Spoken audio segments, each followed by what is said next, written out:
지난주부터 우리는 마가복음 8장의 말씀을 살펴보았습니다. 지난주 우리가 첫 번째 시간을 가졌었는데요.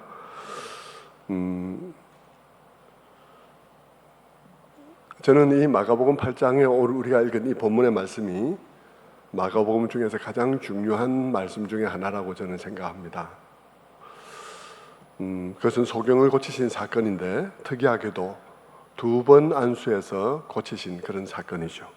보통은 한 번만에 고치시는데 여기서는 두 번 안수해서 고치신 것입니다.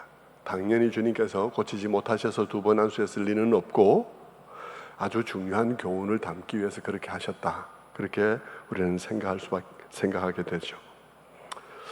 그래서 그 교훈을 지난주 1차 살펴보았는데 그 교훈이 가르치는 가장 기본적인 교훈이 뭡니까? 소경을 고치신 사건이 일반적으로 가지고 있는 점이 가장 기초가 되겠죠. 그것이 기초가 되어지고 그것을 바탕으로 그 이상의 메시지를 전하려고 하는 것이 본문의 의도이니까요. 그러니까 소경의 눈을 고치신 사건을 통해서 기본적인 메시지, 가장 저변에 깔려있는 메시지는 우리는 다 소경이라는 것입니다. 우리는 주님의 은혜로 보게 되었다는 것이죠. 육신의 눈은 소경이 아닐지 모릅니다. 우리는 시력도 굉장히 좋고 또 청력도 좋고 머리도 굉장히 좋을 수도 있습니다. 수학이나 과학이나 국어나 영어 잘할지 모릅니다. 그러나 하나님에 관한 진리, 그분의 섭리에 관한 진리, 그리고 그분의 나라에 관한 얘기는 전혀 다른 이야기입니다. 문제는 국어, 영어, 수학을 잘하는 사람들이 자신들이 똑똑하니까 자기들이 이 문제도 더 잘 이해할 거라고, 자동적으로 자기들이 더 잘 알 거라고 생각한다는 것입니다. 교회 오는 순간부터 이 사람보다 내가 더 똑똑하니까 내가 더 잘 알 거야 하는 그런 착각을 한다는 것이죠. 하지만 여러분, 아무리 국영수를 잘해도 이 진리는 영의 눈이 열려야 보이기 시작하고 영의 귀가 열려야 들리기 시작하고 영의 두뇌가 열려야 이해할 수 있습니다. 그렇지 않으면 우리는 이 문제에 전혀 무능한 것입니다. 고린도전서 2장 6절은 그래서 그렇게 말하죠. 그러나 우리가 온전한 자들 중에서 지혜를 말하노니 이는 이 세상의 지혜가 아니요 이 세상에 없어질 관원의 지혜도 아니다. 오직 비밀한 가운데 있는 하나님의 지혜를 말하는 것이니 이 지혜는 이 세대의 관원이 하나도 알지 못하였나니. 무슨 말입니까? 오늘날로 말하면 아무리 네가 공무원 시험에 합격하고 너가 아무리 정부 고관에 된다 할지라도 절대로 알 수가 없다. 성경이 그렇게 단언하는 거죠. 고린도서 2장 9절의 말씀도 그렇습니다. 기록된 바 하나님이 자기를 사랑하는 자들을 위하여 예비하신 모든 것은 눈으로 보지 못하고 귀로 듣지 못하고 사람의 마음으로 생각지 못하였다 함과 같으니라. 알 수가 없다는 거예요. 성도 여러분, 여러분은 이 사실을 인정하십니까? 저는 여러분의 마음속에 이것을 진실로 인정하게 되기를 바랍니다. 제가 진실로 인정하기를 바란다고 말씀을 드리는 이유는 너무나 많은 경우 그렇지 않은 것을 보기 때문이죠. 대화하는데 느껴지는 것입니다. 이 사람 교회를 전혀 모르구나. 하나님을 전혀 모르구나. 이 사람 정말 자기가 모른다는 걸 모르구나. 그런 생각이 들 때들이 너무 많죠.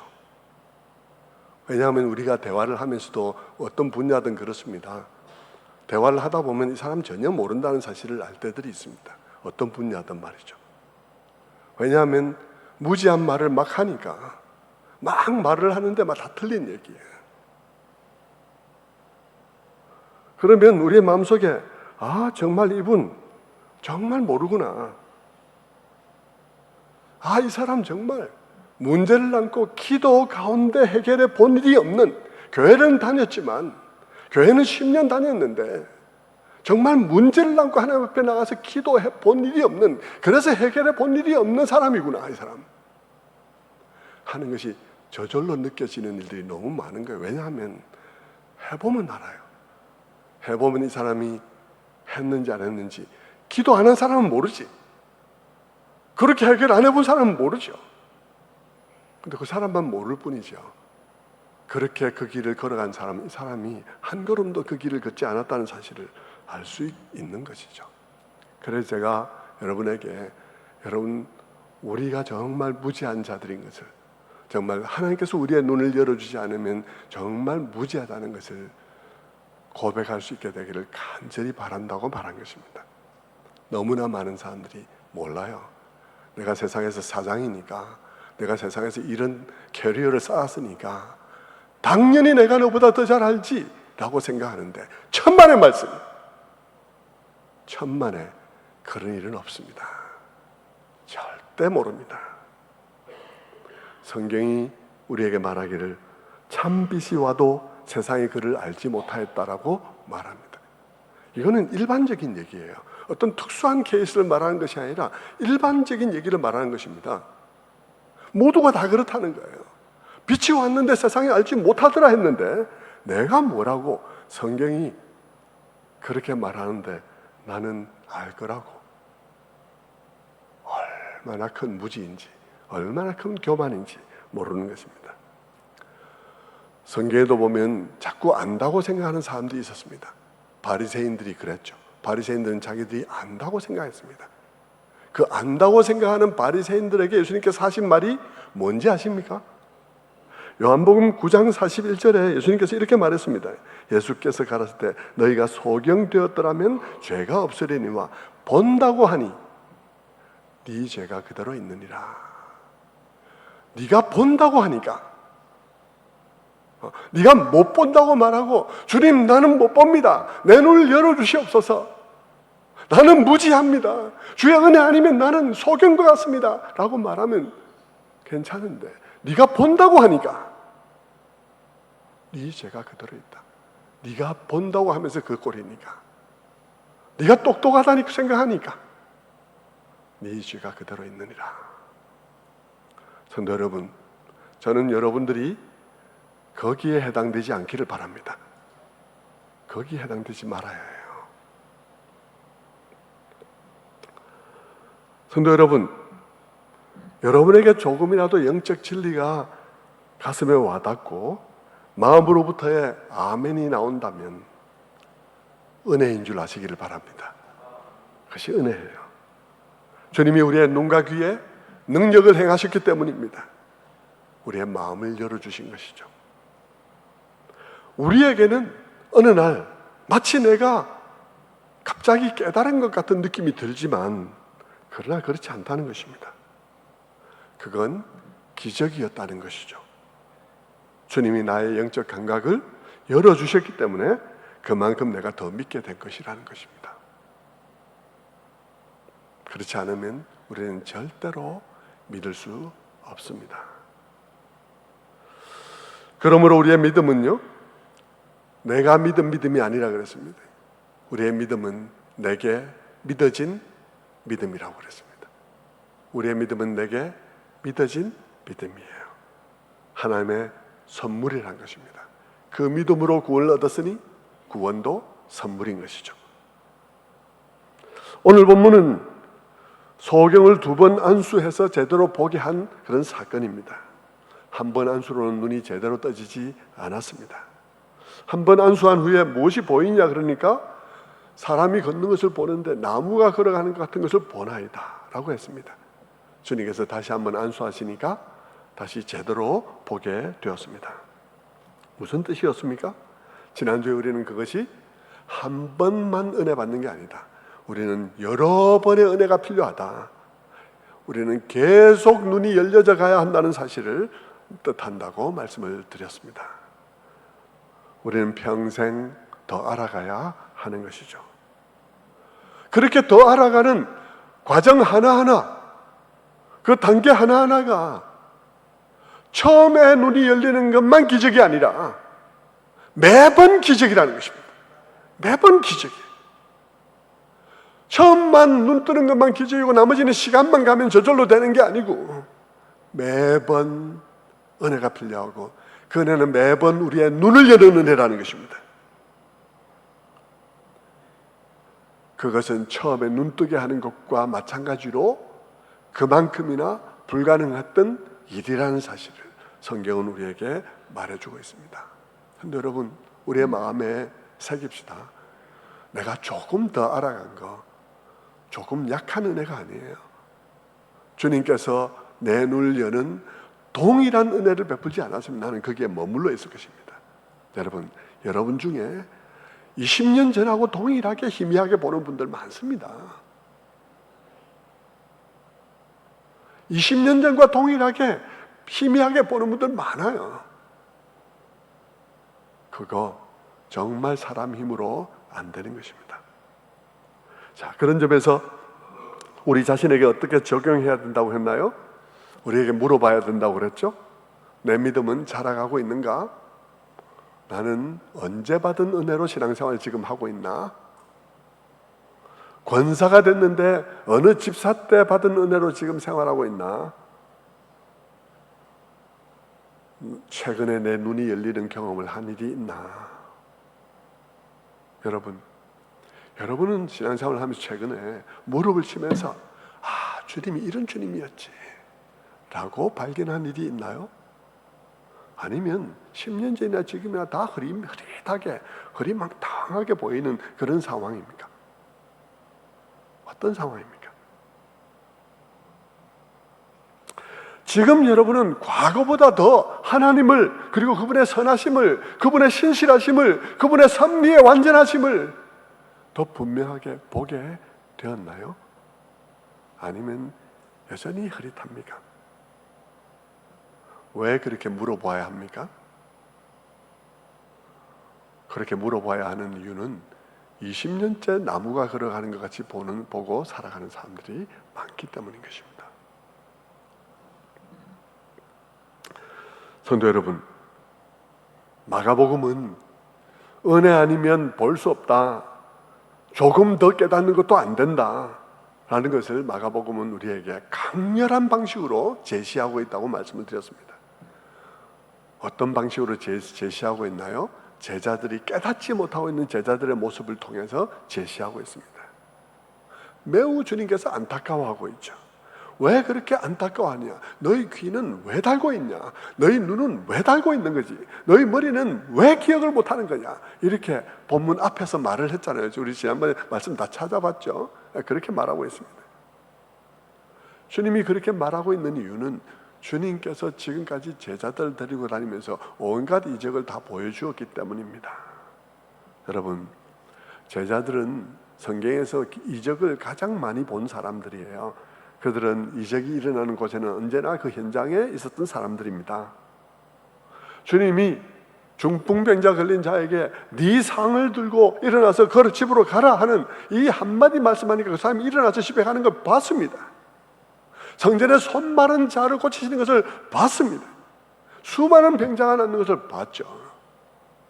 오병이어로 5,000명을 먹이는 일도 보았고요. 7병이어로 4,000명을 먹이는 것도 보았고 그 떡과 생선을 먹었습니다. 하지만 문제는 뭐였습니까? 그들이 그때는 다 와 엄청나다 했는데 그것으로 인해서 믿음이 생긴 것 같지는 않더라는 것입니다. 그것으로 인해서 믿음이 생긴 것 같지는 않더라. 뭘 보면 압니까? 오병이어 사건을 일으키고 경험하고 난 다음에 배를 타고 건너가라 했는데 파도가 와서 그냥 파도에 배가 막 난리를 치니까 그들은 방금 보았던 그 예수 그리스도, 그분이 그들로 하여금 이 바다 건너가라고 말씀하셨다는 사실에 대해서 하나도 적용을 할 수가 없었습니다. 하나도 적용이 안 됐어요. 기적의 현장에 있을 때는 너무나 놀라웠는데 돌아서서 일상이라는 현실을 만나게 될 때 일상 속에 그 방금 보았던 것이 하나도 영향을 끼치지 않았습니다. 마치 아무 일도 일어나지 않은 것과 같았습니다. 여러분도 그럴 때가 있지 않나요? 여러분도 여러분의 삶 속에 주님의 치유가 나타나거나 막 정말 절박하게 주님 치료해 주세요 하면서 막 울면서 기도하고 하다가 탁 나았어요. 그때는 막 울면서 감사했는데 돌아서서 다른 일상을 딱 만날 때 여러분 하나도 적용이 안 되는 것 경험하지 않았나요? 마치 아무 일도 일어나지 않았던 것처럼 나의 그 염려와 나의 모든 그 아픔들에 하나도 적용이 안 되는 것을 경험하지 않았나요? 제자들이 오병이어의 기적을 본 다음에도 풍랑을 만났을 때 조금 전에 그분이 가라 하셨다는 사실을 하나도 적용하지 못하고 그분이 어떤 분이신지가 하나도 적용이 안 되었던 것과 같이 말입니다. 칠병이어 사건 이후에도 마찬가지였습니다. 오늘 본문 앞이 바로 칠병이어 이후의 사건인데요. 그들은 배를 타고 벳세다로 가는 그런 가운데 주님이 바리새인들의 교훈에 대해서 가르치기 위해서 누룩을 주의하라고 바리새인들의 누룩을 주의하라고 얘기하자 제자들은 그 말을 무슨 뜻이냐고 누룩 얘기를 하니까 제자들이 서로 수군대면서 결론 내기를 떡을 좀 챙겨오지 않은 것에 대해서 얘기하시는 것 아닌가 그렇게 결론을 내렸다는 것이죠. 주님은 그 말을 보고는 그 말을 듣고는 수군거리를 듣고는 정말 충격을 받은 것입니다. 믿음이 안 생겨도 이렇게 안 생길 수는 없는 것인가요? 왜냐하면 조금 전에 칠병이어의 사건이 있었는데 그것을 보았다면 없는 떡도 만들어서 먹이는 그런 상황에서 주님께서 떡을 왜 좀 안 챙겨왔나는 얘기를 하셨다는 식으로 해석을 하는 일만큼은 안 해야 되는 것이죠. 그런 해석만큼은 절대 그것은 오답이고 다른 뜻일 거야 라고 되어져야 마땅한 상황에서 떡을 좀 안 챙겨왔냐, 떡을 챙겨오지 않은 것에 대한 말씀을 하신다라고 그들이 생각하는 모습을 보면서 주님께서 충격을 받는 것입니다. 그래서 주님께서 말씀하시죠. 너희 눈은 뭘 보는 거냐, 너희 귀는 왜 달고 있는 거냐, 뭘 듣는 거냐, 너희 머리는 기억함도 없냐라고 비난을 했던 것입니다. 주님께서 안타까워하시는 것이죠. 그런데 여러분, 이런 상황이 오늘 이 본문으로 연결되어진 것이에요. 그래서 이 본문에서 우리에게 뭘 말해주냐 그러면 기적으로는 안 된다, 표적만으로는 안 된다는 사실을 보여주는 것입니다. 여러분, 우리에게 때때로 기적이 필요하다는 사실을 부인하는 게 아닙니다. 때로는 우리들에게 표적이 일어날 수 있고 그런 정말 기이한 일들로 인해서 주님은 누구신지가 우리에게 느껴지기도 하고 또 우리의 고통의 현장 속에 주님이 여기 와 계시다는 사실을 주님이 보고 계셨군요, 주님이 여기 계셨군요 하는 느낌을 우리가 갖게 되는 일 매우 중요하지만 그러나 여러분, 그런 일이 있다 해서 자동적으로 내게 믿음이 생기는 것은 아니라는 것입니다. 왜냐하면 성경은 우리들에게 보여주기를 그런 경험들이 내게 조금도 적용이 다음 순간에 조금도 적용이 안 되더라는 것입니다. 그래서 마가복음 우리에게 이 마가복음 한가운데서 우리들에게 말하기를 기적으로는 안 된다, 기적과는 별개로 눈을 열어주는 일이 있어야 된다, 눈을 열어주지 않으면 기적만으로는 안 되는 거다 라는 사실을 우리에게 말해주는 거예요. 칠병의 현장에 있으면서 그 놀라운 일들을 보고 그리고 그 떡을 먹어보는 일이 중요한 것이 아니라 그것과는 별개로 내게 눈이 열리는 일이 일어나야 한다는 것입니다.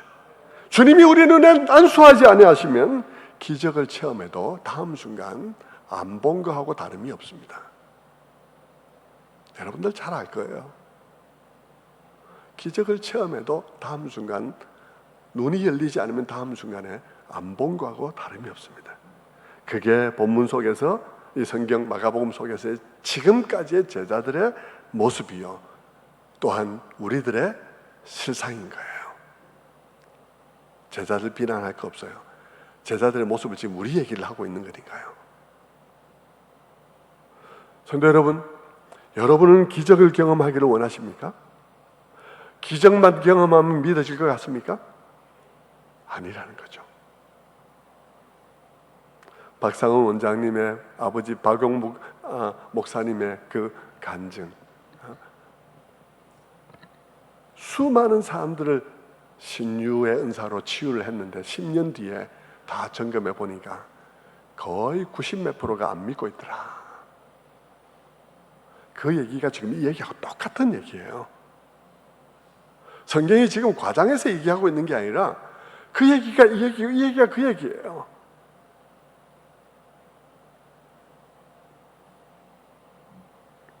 누구든지 성령으로 아니하고는 예수를 주라고 할 수 없으리라 하는 것이 진실인 것입니다. 여러분은 절대 성령님 아니고는 예수를 믿을 수가 없습니다. 마가복음은 이 점을 엄청난 방식으로 강조하죠. 어떻게 강조한다고 지난 주일에 말씀드렸나요? 마가복음 8장이라는 위치가 마가복음에 있는 이적의 90 몇 프로가 그냥 한두 개 빼놓고는 다 일어난 그런 자리입니다. 이미 기적이 다 일어났어요. 그 기적의 현장 속에 제자들이 다 있었어요. 그런데 제자들이 어떤 상태에 있나요? 기적을 볼 만큼 봤습니다. 그런데 어떤 일이 일어났나요? 칠병의의 현장에서 돌아오는 길에 아무것도 기억하지 못했습니다.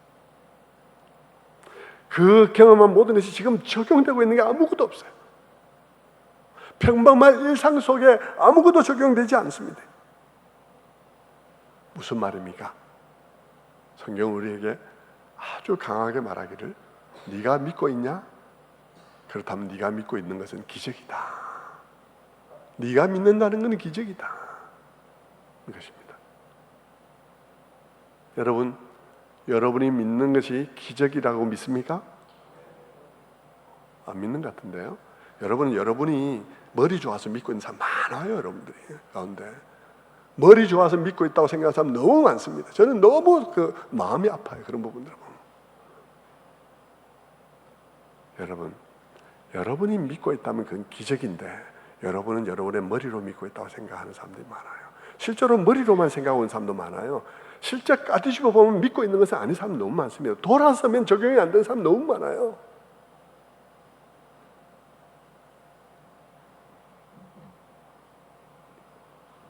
성도 여러분, 믿음은 기적이란 것입니다. 기적과 별개로 우리의 눈을 열어주지 않으면 기적으로는 안 된다는 거예요. 눈을 열어주지 않으면, 우리의 마음을 열어주지 않으면 기억이 안 됩니다. 마음에 새겨지지 않습니다. 돌아서면 남는 게 없습니다. 그래서 적용이 안 됩니다.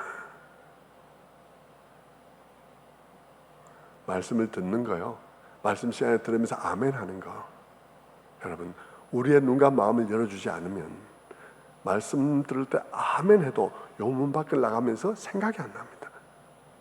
적용이 안 됩니다. 그게 성경이 말하는 믿음입니다. 믿음이 그렇게 안 되는 거라는 거예요. 내가 믿고 있다는 것은 안 되는 것을 하고 있는 것입니다. 내 힘으로 안 되는 것이 되어진 거예요. 그래서 기적입니다.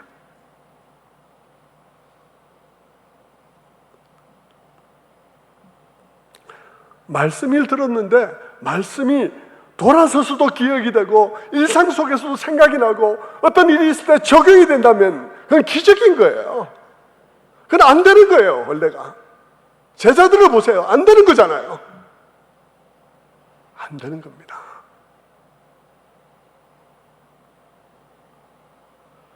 그래서 이 8장까지의 마가복음을 통해서 마가가 말하고 있는 것은 무엇입니까? 우리에게 무엇이 필요하다는 거예요? 기적이 아니라 눈을 열어주는 은혜가 필요하다는 것입니다. 내 눈이 열려서 내 삶 속에 역사하는 주님의 영광을 보고 그 영광을 본 기억이, 그 충격이 내 영혼에 새겨지고 돌아서도 기억이 나면, 그리고 나의 상황 속에 적용이 되면 더 이상 내게 기적이 안 일어나도 됩니다. 더 이상 기적이 안 일어나도 됩니다. 바울이 말한 것처럼 내게 능력 주시는 자 안에서 내가 모든 것을 할 수 있게 되는 것이죠. 그분이 내게 능력 주시는 자가 되는 거예요. 지난주는 여기까지 살펴보았습니다. 설교 끝내야 될 시간에 지난주 여기까지 봤다 이렇게 하니까 약간 실망되시겠지만, 여러분, 그래서 설교가 길 수밖에 없어요. 이게 이어져서 여러분 20분짜리 설교만 듣다 보니까 성도들이 힘이 없어요. 이해력이 없어요. 2시간은 들어야 되는 거죠. 네. 저도 지금 이 본문을 3시간 하려고 합니다. 이번 시간 말고 다음 시간까지. 여러분, 대한민국에 20분짜리 설교도 다 망했잖아요, 지금. 여기까지 지난주 생각했던 건데요, 그건 첫 번째 안수에 해당되는 거예요. 2번 안수했잖아요. 2번 안수를 지금 우리가 알아야 될 거 아니겠습니까? 왜 2번인가? 사실은 많은 안수가 필요한데 그 많은 안수를 크게 나누면 2번의 안수라는 것입니다. 그런데 왜 첫 번째 안수가 뭐냐? 그것은 예수가 누구신지를 이해하는 것이고, 돌아서서도 그 일이 기억되는 은혜, 그 적용되는 은혜, 그 하나하나가 엄청난 은혜라는 것이죠. 본문 앞에 수많은 이적들이 나타나 있음에도 불구하고 제자들의 모습을 통해서 기적으로는 안 된다, 눈이 열리는 은혜가 있어야 된다, 니네들 다 믿는 거 다 기적 때문에 믿는 거야. 그런 은혜 없으면 못 믿는 거야. 믿음의 신비를, 믿음의 본질을 가르쳐주고 있는 것이죠. 여러분, 이거 여러분의 정말 폐부에 새겨져야 됩니다. 그리 않으면 여러분 믿음에 대해서 여러분 감사가 없을 거예요. 우리가 믿고 있는 이것이 얼마나 불가능한 일이었는지 감사가 없을 것입니다. 그러니까 세상에 나와서 세상에 팔려버리는 거죠. 금보다 더 귀한 믿음이라는 사실을 모르는 것입니다. 그렇다면 2번째 안수는 뭘까요? 2번째 안수는 뭘까? 그것은 왜 필요한가? 여러분, 첫 번째 안수는 뭐며 왜 필요한지를 마가복음 1장부터 8장까지가 얘기를 해주고 있어요. 오늘 본문 앞에 부분이 그것을 말해주고 있습니다. 그렇다면 왜 또 안수가 필요한가? 왜 또 눈이 열리는 기적이 있어야 되는가? 그것은 오늘 본문 뒤에 나오고 있는 것입니다. 그래서 이 8장 한복판에 이 얘기가 있는 거예요. 오늘 본문 뒤에는 무슨 본문이 나올까요? 오늘 본문을 딱 한 절 넘어가면 그 유명한 가이사랴 빌립보에서 예수님께서 제자들에게 물은 질문이 나와 있습니다. 사람들이 나를 누구라 하느냐? 그리고 너희는 나를 누구라 하느냐? 주님이 이렇게 묻는 것은 지금 중간 시험을 치고 있는 것입니다. 지금까지 제자들을 데리고 많은 말씀을 가르치시고 많은 일들을 보게 했는데요, 그 모든 가르침, 그 모든 제자 훈련이 목표하던 것을 지금 중간 점검을 하는 것입니다. 그 모든 표적들 많이 봤는데 표적이 뭘 가리키는 것이었습니까? 뭘 말하려는 거죠? 그것은 예수님이 능력이 있다는 게 아닙니다. 고작 그런 얘기 아니고요, 예수님이 누구신가요? 하는 얘기예요. 예수님이 누구신지를 그 일들을 통해서 가르쳐 주는 것입니다. 예수님이 누구신지, 중풍병자를 고칠 때에도 그냥 단순히 고치지 않고 저자야 네 죄 사함을 받았느니라 라고 말씀하심으로써 제가 누군데 지금 저런 소리를 하는 거야? 라고 생각하게 하고요, 굳이 안식일에 손 마른 자를 고치지 않으셔도 급한 일 아닌데 그 다음날 고쳐도 되는데 안식일에 굳이 그 병자를 고친 것도 이 사람이 누구길래 지금 안식일에 이런 짓을 하는 거야? 라고 생각하기 위함인 것이죠.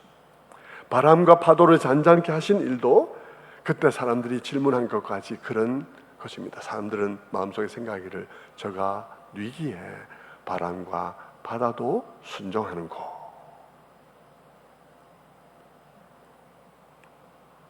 표적들은 예수님이 누구신지를 알게 하려는 거예요. 바람과 파도도 복종하는 것, 그건 누구라는 것입니까? 이분이 선지자급이 아니라는 거예요. 많은 선지자들이 왔다 갔지만 이분이 선지자급이 아니라는 것입니다. 왜냐하면 선지자인 요나는 풍랑이 일었을 때 아무것도 할 수 없었거든요.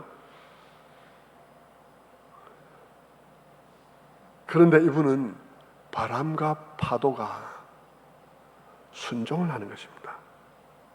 여러분, 자연을 향해서 명령할 수 있는 분, 명령하면 파도가 잔잔케 되는 분, 그리고 파도가 치는 바다 위를 걸어갈 수 있는 분, 그분은 누군가요? 누구라는 얘기를 말하는 건가요? 그분은 하나님이라는 사실을 말하려는 것입니다. 여러분, 사실 풍랑이 상징하는 것은 단지 자연이 아닙니다. 성경에서 풍랑은 하나님의 통치와 그분의 왕권에 도전하는 모든 것을 상징하는 것입니다.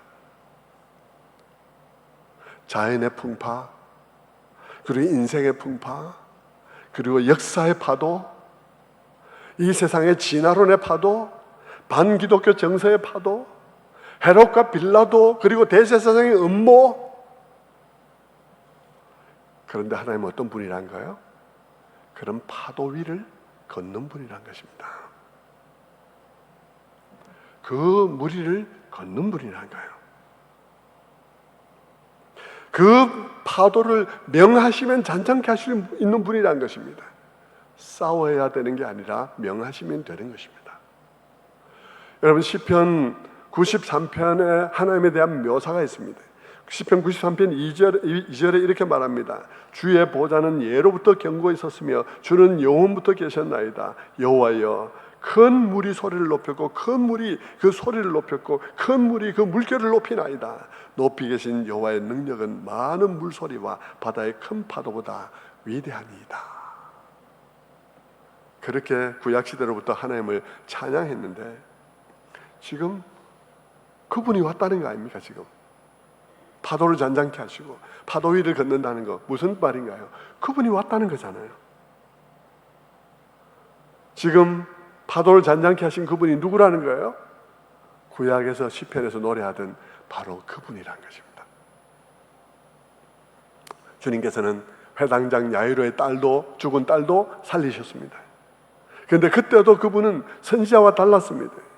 구약의 선지자 엘리야나 엘리사도 죽은 사람을 살린 적은 있지만 그때 그들은 그들을 살린 게 아니었어요. 그들이 살린 게 아니었어요. 그들은 기도했고 하나님이 응답하심으로 그들이 살은 거죠. 그런데 이분은 어떤 분이세요? 이분은 선지자급이 아닙니다. 이분은 소녀야 일어나라, 나사로야 일어나라 말씀하시니까 일어났습니다. 명령하니까 생명이 돌아왔습니다. 누가 여러분 죽은 자를 살릴 수 있습니까? 누가 명령으로 생명을 명하여 돌아오게 할 수 있습니까? 하나님만 가능합니다. 무슨 말입니까? 이분은 하나님이란 말입니다. 성도 여러분, 성경을 읽을 때마다 성경의 논리대로 읽는 일이 굉장히 중요하다 그랬습니다. 여러분 마음대로 그런데 왜 이런 일이 났나 하고 이렇게 말하면 안 된다는 거죠. 그러면 시험 들어요. 성경의 논리대로 이해해야 되는 거예요. 성경은 지금 뭐라고 말하는 것입니까? 지금 당장 죽은 자를 다 살리겠다고 말하고 있는 겁니까? 지금 당장 병든 자를 다 낫게 하겠다고 말하고 있는 건가요? 아닙니다. 지금 당장 예수 믿으면 아무도 안 죽는다는 말을 하고 있는 건가요? 아닙니다. 이미와 아직 사회를 살아가는 사람들은, 살아가는 우리에게는 어쩔 수 없는 시간들입니다. 성경을 보십시오. 여러분이 읽고 싶은 대로 읽지 마시고 성경을 들여다보세요. 로마서 8장 21절부터 23절에 뭐라고 했는지 한번 보십시다. 로마서 8장 20절에 피조물이 허무한데 굴복하는 것은 자기 뜻이 아니요 오직 굴복하시는 이로 말미암음이라. 피조물이 허무한데 굴복하고 있다고 그랬습니다. 21절입니다. 그 바라는 것은 피조물도 썩어짐에 종노릇한 데서 해방되어 하나님의 자녀들의 영광의 자유에 이르는 것이라. 피조물이 썩어진 데 종노릇하고 있는 상황이다. 이게 너무 안타까운 상황이다 라고 말하고 있습니다. 22절에요. 피조물이 다 이제까지 함께 탄식하며 함께 고통하는 것을 우리가 안 하니. 지금 다 고통받고 있습니다. 지금 주님은 우리에게 아무런 고통이 지금 당장 없게 하겠다는 말씀하고 있는 게 아닙니다. 우리는 아직도 허무한 데 굴복하고 있는, 피조물들이 허무한 데 굴복하고 있는 그런 세상, 썩어짐의 종로를 하는 그런 세상을 살아갑니다. 그런데도 주님은 우리에게 지금 무엇을 믿게 하려는 것입니까? 하나님의 아들이신 그 그리스도가 왔다는 사실을 직시하라는 것입니다. 하나님의 아들이신 그 그리스도, 그분이, 우리는 알고 있죠. 그분이 십자가에서 승리하셨다는 사실을 알고 있습니다. 그 말은 뭐라 그랬습니까? 이미와 아직 사이에서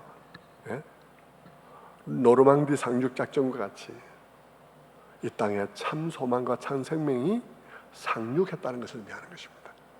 아직 이 전쟁은 끝나지 않았습니다. 이미와 아직 사이에 있기 때문에 우리는 완전한 자유를 누리지 못합니다. 이미와 아직 사이에 있기 때문에 우리는 아직도 많은 고통이 이 세상에 있습니다. 그럼에도 불구하고 확실한 것 하나, 그것은 결정적인 승리를 거두고 남은 승리를 기다리고 있다는 것입니다. 그래서 우리는 이 절망, 아직도 절망이 있는 이 땅, 아직도 죽음이 있는 이 땅, 아직도 슬픔이 있는 이 땅에서 그분의 다시 오심을 소망하며 살아간다는 것입니다. 그분이 마지막 날 오셔서 지금 소녀야 일어나라 하시던 그 음성으로서 일어나라 말할 때 다 일어날 것을 믿으며 가슴에 묻는다는 것입니다. 그것을 믿으며 우리의 가슴에 묻는다는 것이죠. 그날에 주님께서 생명을 맹하여 돌아오게 할 수 있는 분이 이미 이 땅에 오셨다는 것입니다. 그리고 그날의 눈물을 닦아주실 것이라는 것입니다. 그 일이 이루어질 것을 무엇으로 믿을 수 있나요? 그 일이 이루어질 것은 하나님께 주신 약속이, 아브라함에게 주신 약속이 예수 그리스도로 성취된 것을 보고 믿는 것입니다. 그거는 불가능한 일이요, 불가능한 세월이기 때문이에요. 불가능한 세월, 불가능한 일임에도 불구하고 그 일이 이루어진 것을 보면서 우리는 그 표적을 보면서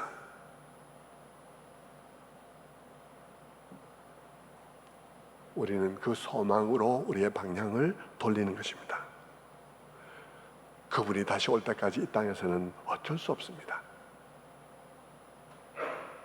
피조물이 허무한 것을 굴복하는 것을 우리는 탄식하며 지켜봐야 하고 만물이 우리와 함께 탄식하는 것입니다. 그러니까 여러분, 예수님도 나사로의 무덤가에 가서 탄식하며 눈물을 흘린 것 아니겠습니까? 나사로도 나사로의 죽음 앞에 주님도 탄식하며 눈물을 흘리셨습니다. 거기서 주님은 두 가지 모습을 보여준 거예요.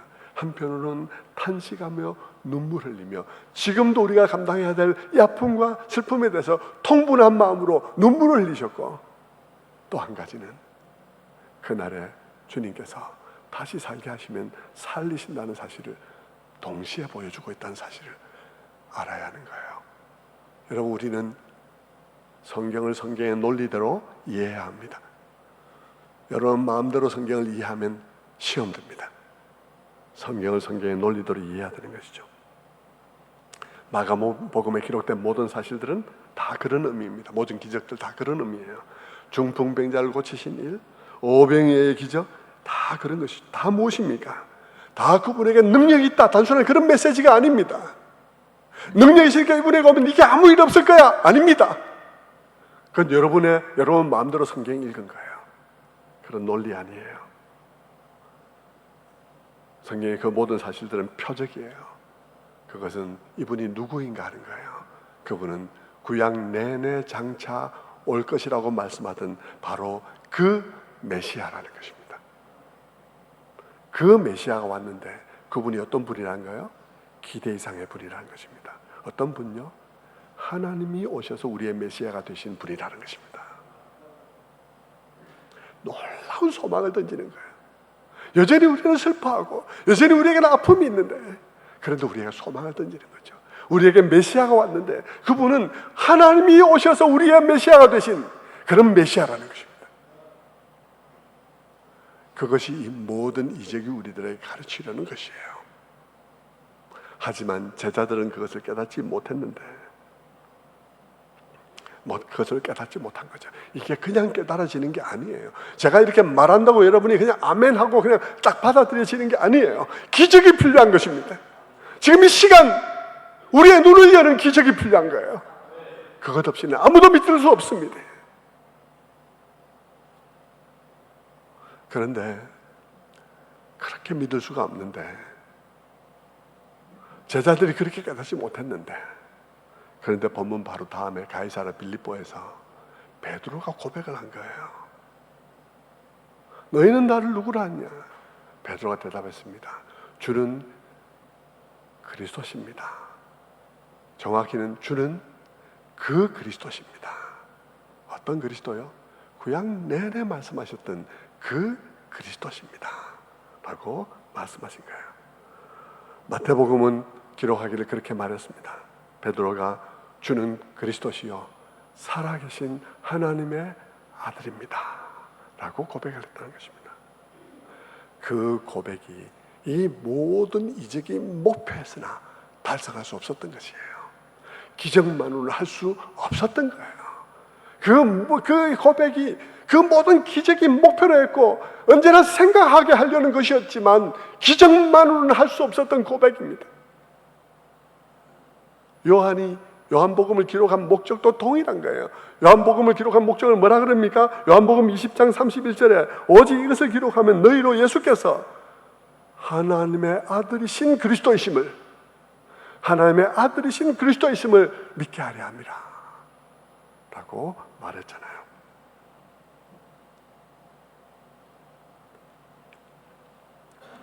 그런데 그 기적으로 이룰 수 없게 했던 그 깨달음을 지금 베드로가 고백을 하니까 예수님이 얼마나 기뻤겠습니까? 너무나 기쁜 거죠. 그래서 마태복음을 보면 예수님께서 그렇게 말합니다. 마태복음 10장 17절에 바요나 시몬아 네가 복이 있도다. 이를 네게 알게 하는 이는 혈육이 아니요 하늘에 계신 네 아버지시니라. 요한의 아들 시몬아 네가 복이 있도다. 이를 내게 알게 하는 이는 네 IQ가 아니고 네가 부모로 물려받은 그런 IQ가 아니고 하늘에 계신 내 아버지다 라고 말하고 있는 것이죠. 주님이 얼마나 기쁘셨을까요? 정말 기쁘셨을 것 같아요. 왜냐하면 너무 못 믿는 믿음이 일어나지 않고 있는 그런 상황 속에서 기적이 일어난 것입니다. 눈이 열린 거예요. 지금까지 제자들이 주님을 따라다닌 것도 그것만도 기적은 기적입니다. 정말 희미하게 보이고 앞이 잘 안 보이는 그런 눈 가지고 따라다닌 것만도 기적은 기적입니다. 20년간 좀 애매하고 나무가 걸어가는 것처럼 하는 거 보면서도 교회 다닌 거 기적입니다. 여러분 20년간 교회 다닌다고 수고했습니다. 정말 기적입니다. 그런데 그 주님이 이제 깨달아졌으니까 정말 놀라운 일이 일어난 거예요. 그 주님이 깨달아졌으니까 정말 기적 중에 기적이 일어난 것이죠. 그런데요, 더 놀라운 일이 뭐겠습니까? 더 놀라운 일이 있는데 그것은 주님이 이렇게 말씀하셨다는 거예요. 마가복음 8장 30절에 이에 자기 일을 아무에게도 말하지 말라라고 했다는 것입니다. 자기 일을 아무에게도 말하지 말라고 했다는 것입니다. 놀랍게도 주님은 자기에 관한 말을 하지 말라는 것이고 했다는 것이에요.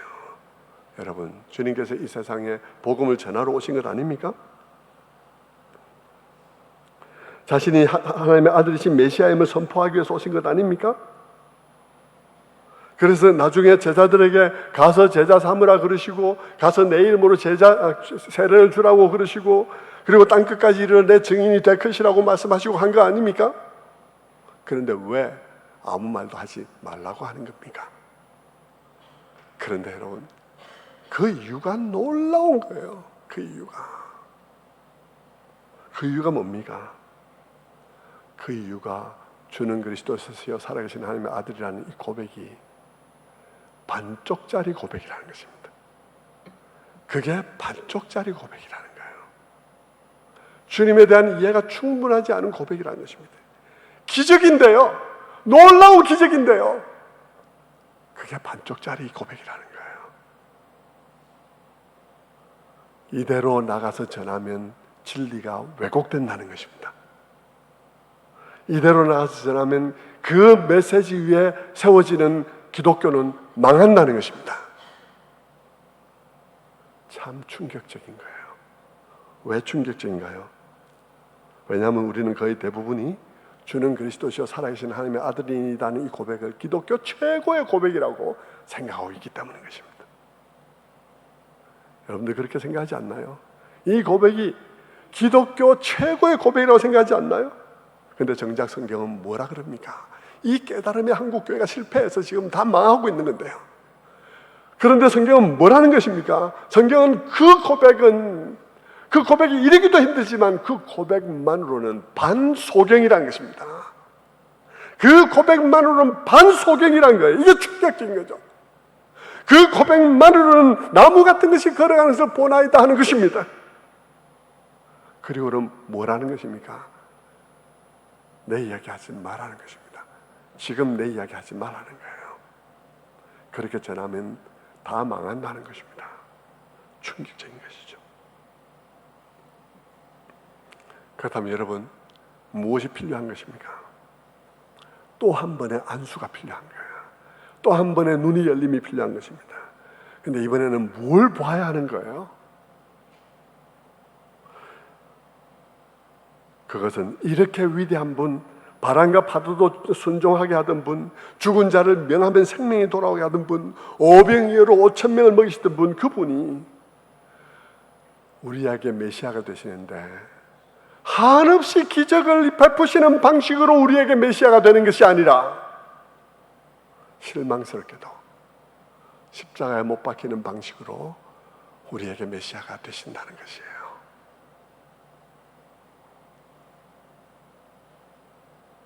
한없이 기적을 베푸는 방식으로 우리의 메시아가 되는 것이 아니라 십자가를 지시는 방식으로 우리에게 메시아가 된다는 것입니다. 사실 이게 가장 큰 기적인데 이게 안 보이는 거예요, 사람들의 눈에는. 이걸 이해하는 게 쉽지 않은 것입니다. 그래서 주님께서는 지금까지 기다리고 기다렸는데 이제 베드로가 마침 1단계의 계안이 이루어져서 주는 그리스도시여 살아계신 하나님의 아들이라고 고백하니까 그때부터 예수님께서 십자가에 대해서 말하기 시작한 것입니다. 그때부터 예수님이 십자가에 대해서 말하기 시작한 거예요. 그때부터. 그런데 그러니까 베드로가 벌쩍 일어나서 뭐라 합니까? 방금 고백한 베드로가 방금 일어나서 뭐라 그럽니까? 주님을 옆으로 끌고 가서 비난하며 말합니다. 그런 일 일어나면 안 됩니다. 무슨 바보 같은 말입니까? 이렇게 말을 한 거죠. 무슨 말이에요? 받아들이기가 쉽지 않다는 것입니다. 이 또한 불가능한 일이라는 것입니다. 여러분은 다 착각하면서 살아가고 있어요.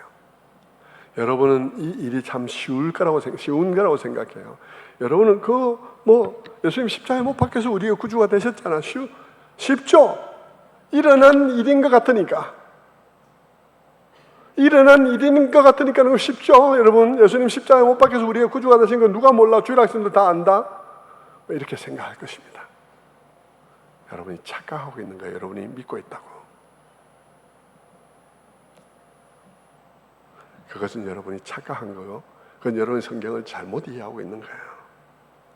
성경의 메시지는요, 이미와 아직 사이에서 주님은 과거에만 그런 주님이 되신 것이 아니고요, 지금도 우리에게 그런 방식으로 주님이라는 것입니다.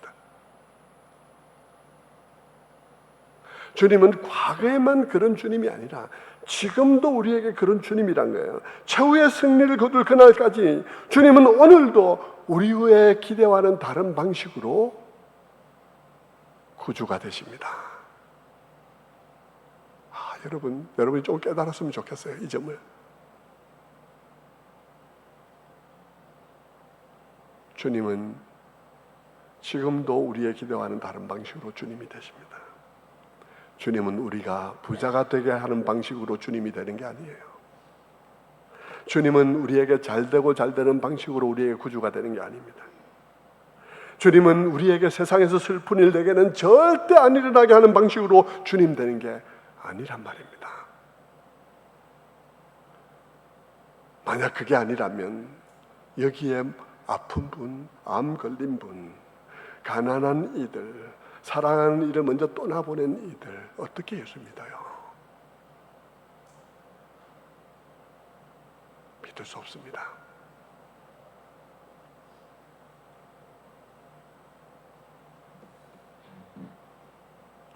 여러분, 성경이 말하고 있는 것을 잘 이해해야 합니다. 주님이 그런 방식으로 주님 되시는 것은 그때만 아니에요. 베드로만 놀라서 이해가 안 돼서 벌쩍 뛰는 게 아니에요. 오늘 우리에게도 주님은 그런 방식으로 주님이 된다는 것입니다. 그 당시로 말하면 주님께서 십자가에 대해서 말씀하실 때 뭐라고 말하고 있는가 것 같으냐 그러면, 너 놀라지 마. 이제부터 내가 가룟 유다에게 팔릴 때 놀라지 마. 너 내가 병정들에게 무기력하게 체포될 때 놀라지 말라고. 내가 밤중에 증인들을 세워가지고 거짓 증인을 세워서 속전속결로 사형 언도 내려지고 그 다음날 처형당할 때 그 능력 있는 내가 그 부조리한 현실에 굴복하는 형식으로 희생당하는 것 볼 때에 너 놀라지 마.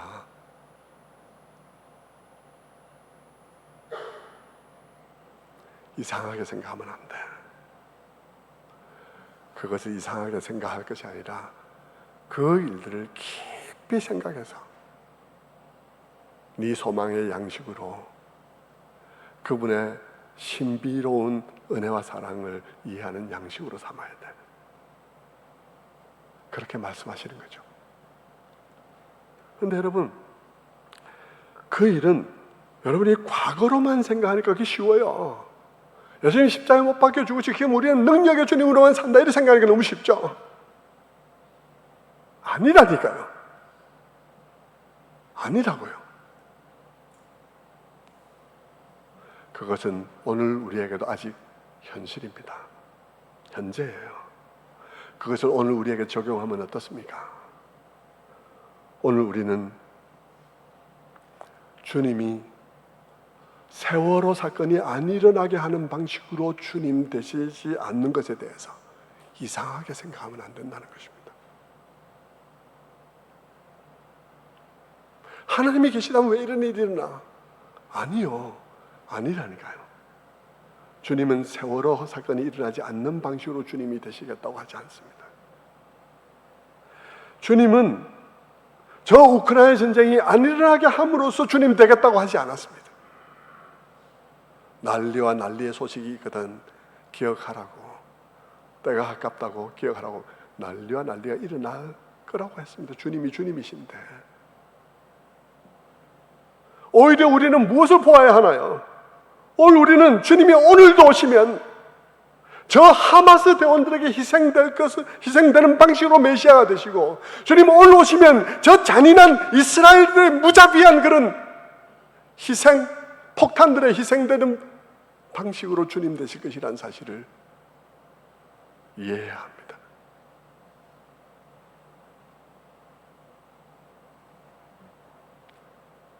오늘 주님이 오시면 저 푸틴의 무자비한 그렇게 희생되는 방식으로 주님이 오늘 주님 되실 것이고요. 주님은 오늘 이 시대의 모든 부조리함에 희생당하는 방식으로 주님은 우리의 주님이 되실 것입니다. 왜냐하면 주님의 십자가는 우리를 위해서 대신 지신 십자가일 뿐만 아니라 부조리함 가운데 고통받는 우리들과 함께 지는 십자가이기도 하기 때문인 것이죠.